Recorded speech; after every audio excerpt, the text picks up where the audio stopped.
वंदन स्वीकार करें प्रफुल्ल भालेराव का। हिस्टोरिकल जर्नी में आपका स्वागत है।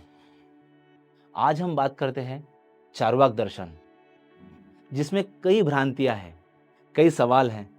चार्वाक दर्शन, आज हम एक ऐसी बौद्धिक यात्रा पर निकल रहे हैं जो हमें प्राचीन भारत के तर्कवादी दर्शन से जोड़ेगी और साथ ही वैश्विक स्तर पर नास्तिकता के बढ़ते प्रभाव को समझाएगी। चार्वाक कौन थे? क्या ये एक आदमी का नाम है? क्या था इस शब्द का शाब्दिक अर्थ?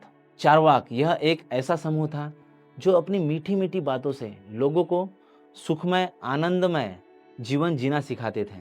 यह है चार्वाक दर्शन, एक ऐसा विचार जो कहता है कि सत्य वही है जो तुम देख सकते हो, छू सकते हो, अनुभव कर सकते हो। और चार्वाकों के साथ जुड़ा है एक शब्द जो आज पूरी दुनिया में चर्चा का विषय है, नास्तिकता, एथिज्म। क्या नास्तिकता केवल ईश्वर को नकारना है या यह एक ऐसी नई जीवन शैली की नींव है? आइए चार्वाक दर्शन और नास्तिकता के वैश्विक विकास और आज के युग में इसकी जरूरत को समझें। चार्वाक दर्शन, जिसे लोकायत दर्शन भी कहा जाता है। लोकायत मतलब लोगों द्वारा, लोगों के लिए, किसी समूह द्वारा दर्शन दिया गया दर्शन। हम चार्वाक दर्शन की गहराई में जाएंगे, उनकी बातों को समझेंगे और उन पर उनके विरोधियों द्वारा लगे आरोपों को भी समझेंगे। कई प्रश्न हैं चार्वाक दर्शन के बारे में और ये जानने की कोशिश करेंगे कि आज चार्वाक दर्शन की इस काल में उनके वैज्ञानिक नास्तिकता की मानवता को कितनी जरूरत है। चलिए शुरू करते हैं चार्वाकियों को समझने का यह सफर। एक बड़ी अजीब बात है कि जिस दर्शन पर इतना झगड़ा हुआ, इतनी बहसें हुई, उनकी असली ग्रंथ संपदा हमारे पास लगभग नहीं है। हजारों साल पहले लिखे ये सूत्र खो गए। हमें चार्वाक के बारे में जो भी पता चलता है ज्यादातर उनके विरोधियों के किताबों द्वारा मिलता है, जैसा कि माध्वाचार्य का सर्वदर्शन संग्रह या दूसरी धार्मिक दार्शनिक किताबें, जहां चार्वाक के विचारों को गलत साबित करने पहले उन्हें बताया गया है। अब जाहिर सी बात है, जब कोई विरोधी आपके विचारों को बताएगा तो उसे ऐसे बताएगा कि उसकी बुराई करना आसान हो। वह आपकी कमजोर और विवादास्पद बातें बताएगा और आपकी अच्छी बातों को छोड़ देगा। चार्वाक दर्शन के साथ भी ऐसा ही हुआ। हमें अक्सर चार्वाक का एक गलत और अधूरा चित्र ही देखने को मिलता है, जो उन्हें सिर्फ भौतिकवादी, सुखवादी और नास्तिक दिखाता है। लेकिन जीवन जीने की उच्चतम कला उनके दर्शन में निहित है। जो काम वैज्ञानिक या सामाजिक राजनीतिक पहलू रहा, वो अक्सर इन बुराइयों के शोर में दब जाता है। चार्वाकों ने सीधे सवाल किया, जैसे वेद, उपनिषद, पुराण, ये सब हमें आत्मा, भगवान, पुनर्जन्म, कर्मफल और मोक्ष के बारे में बताते हैं। ज्यादातर लोग मानते हैं ये जीवन ही सब कुछ नहीं है, इसके आगे भी बहुत कुछ है।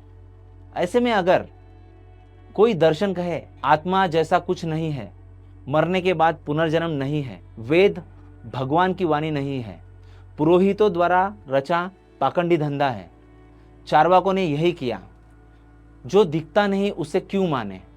कई बार चार्वाक दर्शन को उनके विरोधियों के अतिक्रमण के वजह से इसे मुख्य धारा से अलग एक नास्तिक दर्शन माना गया।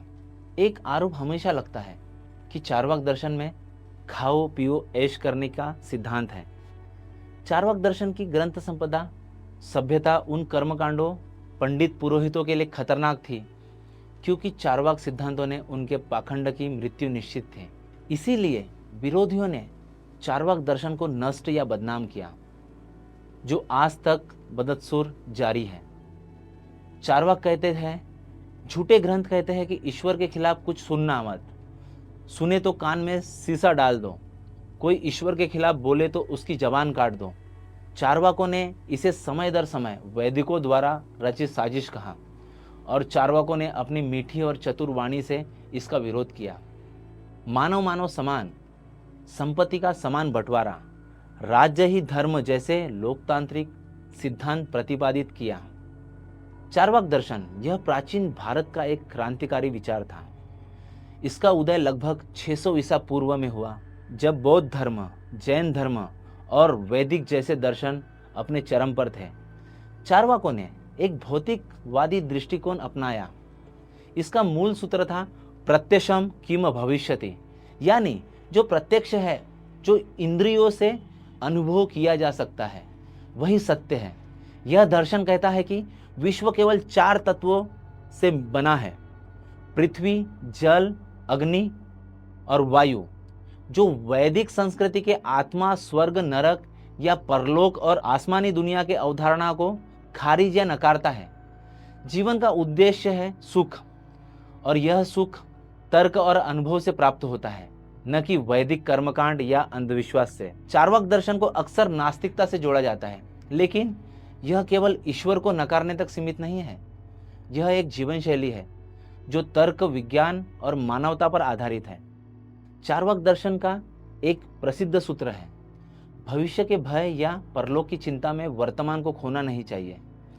चार्वाक नैतिकता को महत्व देते हैं, जो तर्क और सामाजिक भलाई पर आधारित है, न कि धार्मिक कट्टरता के नियमों पर। चार्वाक दर्शन के नास्तिकता के सिद्धांत को आज पूरी दुनिया मान रही है।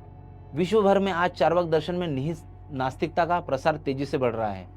2006 में प्रसिद्ध समाजशास्त्री फिल जुकरमैन के अनुसार विश्व में 45 से 50 करोड़ लोग ऐसे थे जो ईश्वर में विश्वास नहीं करते थे, ना ही किसी ईश्वरीय काल्पनिक किताब में।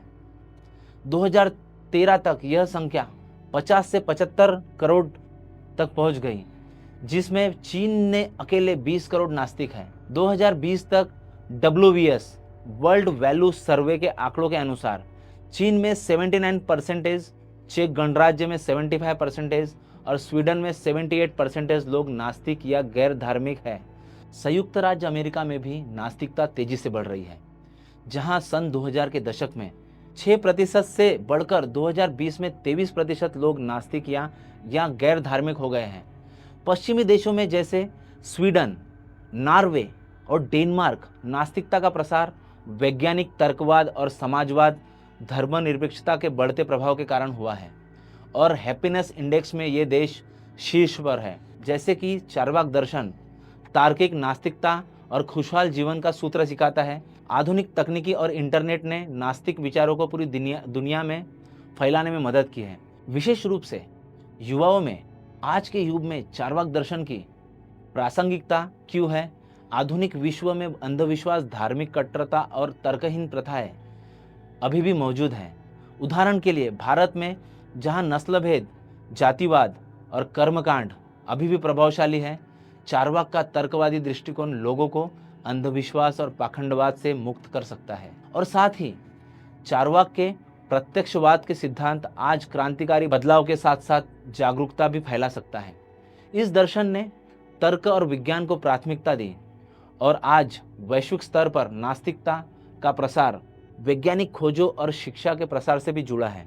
उदाहरण के लिए संयुक्त राज्य अमेरिका में न्यू एथिज्म आंदोलन, जिसे रिचर्ड डॉकिंस और सैम हैरिस जैसे लेखकों ने चलाया और धर्म के कारण बढ़ते खतरों और विज्ञान की ताकत पर जोर दिया।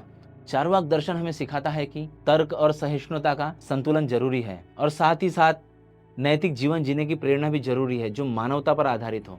चार्वाक दर्शन और नास्तिकता को समझने के लिए कुछ आधुनिक किताबें आप पढ़ सकते हैं।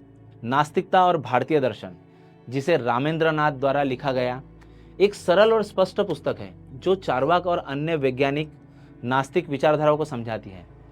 उसी के साथ साथ एक प्रसिद्ध पुस्तक दर्शन दिग्दर्शन, जिसे पंडित राहुल सांकृदायन द्वारा लिखा है, भारतीय दर्शनों का एक रोचक संकलन है जिसमें चार्वाकों को भी जगह दी गई है। वैश्विक नास्तिकता को समझने के लिए the Oxford handbook of the atheism 2013 एक महत्वपूर्ण किताब है, जिसमें विश्व भर में नास्तिकता के इतिहास और तर्कों का विश्लेषण है। Atheism a very short introduction Julian Baggini द्वारा लिखी गई गहन किताब है जो नास्तिकता के दार्शनिक आधारों को समझाती है। आज के युग में चार्वाक दर्शन की प्रासंगिकता और भी बढ़ जाती है। जलवायु परिवर्तन, सामाजिक असमानता, जातीय हिंसा, नस्लभेद, धार्मिक कट्टरता जैसी वैश्विक समस्याओं के सामने चार्वाक का तर्कवादी और भौतिकवादी दृष्टिकोण हमें विज्ञान और मानवता पर आधारित समाधान खोजने की प्रेरणा देता है। उदाहरण के लिए यूरोप में कई युवा समूहों ने 2024 में धार्मिक कट्टरता के खिलाफ अभियान चलाया जो पर्यावरण संरक्षण और सामाजिक न्याय पर आधारित था। यह चार्वाक के उस सिद्धांतों को दर्शाता है जो कहता है कि सुख और नैतिकता तर्कों से उत्पन्न होती है, न कि धार्मिक नियमों से। चार्वाक दर्शन और नास्तिकता हमें सिखाते हैं कि सत्य की खोज में सवाल पूछना जरूरी है। यह हमें अंधविश्वास से मुक्त करता है और तर्क की राह दिखाता है, लेकिन यह हमें यह याद भी दिलाता है कि सुख और नैतिकता एक दूसरे के पूरक है। आज जब विश्व विज्ञान और तर्क के युग में प्रवेश कर रहा है, चार्वाक के विचार हमें एक नई दृष्टि दे सकते हैं, एक ऐसी दुनिया की जहां मानवता और तर्क सर्वोपरि हो। तो अगली बार जब आप किसी सवाल का जवाब ढूंढ रहे हो, तो एक पल के लिए रुके, अपनी तर्कशीलता पर भरोसा करें, तर्क करें और शायद चार्वाक दर्शन की तरह आप भी पाए कि सत्य आपके सामने ही है। धन्यवाद।